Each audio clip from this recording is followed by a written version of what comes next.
Today we are going to discuss the hysteresis and also the sensor delay.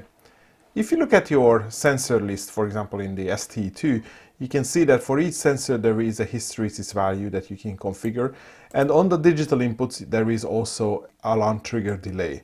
So these are the two settings that we are going to look at today, and these can be used to fine-tune how your devices are going to send you alarms and probably how frequently they are going to send you alarms.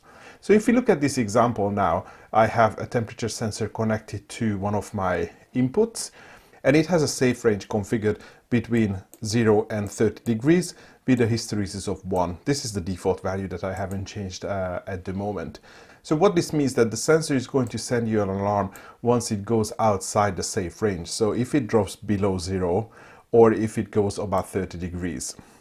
But if your temperature hovers around 0 degrees or 30 degrees, then you might experience that your device is going to send you start and end alarms as it goes below or above 0 degrees or 30 degrees. And this is where hysteresis comes in, because it essentially creates a buffer zone around the low and the high value of the safe range. And the best way to understand this, if we look at this test diagram here. So let's say we have a safe range of -15 and 25 degrees. And if we have a temperature which is going up and down like this, if we don't have any hysteresis set up, then in this period of the graph, the system is going to show you an alarm because it's below -15 degrees, and the alarm is going to go off because then the temperature goes above -15 degrees.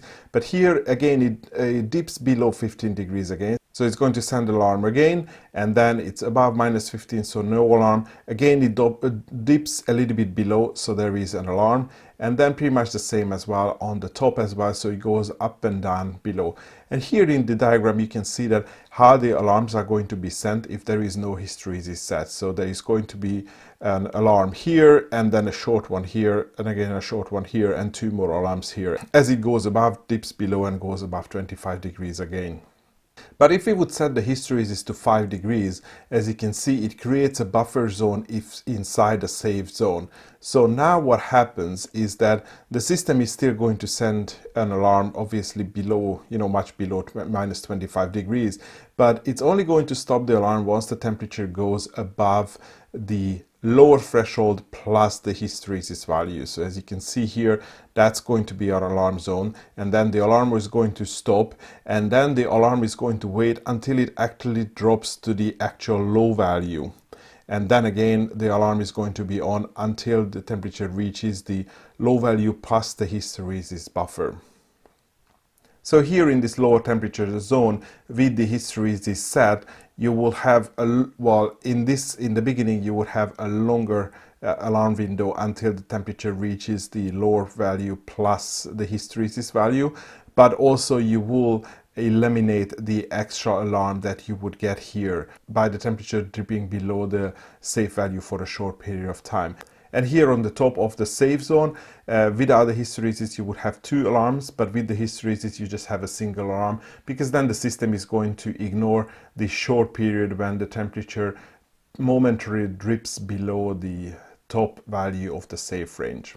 So with setting a proper value of hysteresis, you would be able to eliminate short period of alarms sent by your system. And the value of the hysteresis really depends on the type of the sensor or the medium that you are measuring.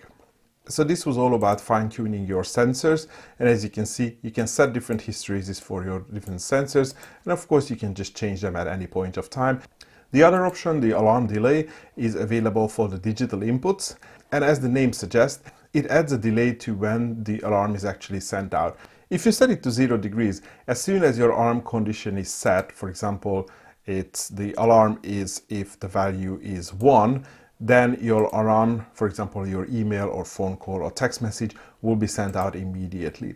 If you set it to any number of seconds here, let's say 10 seconds, then once the alarm target is reached, then the system is going to count for, let's say, 10 seconds in this case.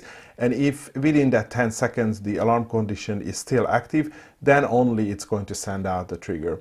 So for example, if you have this digital input connected to a switch which is going to sense whether a door is open or closed, setting the alarm trigger to, let's say, 30 seconds would mean that if somebody just opens the door, goes in and closes immediately, then the system is not going to send the alarm. But if somebody opens the door and leaves the door open, then after 30 seconds you are going to get an alarm.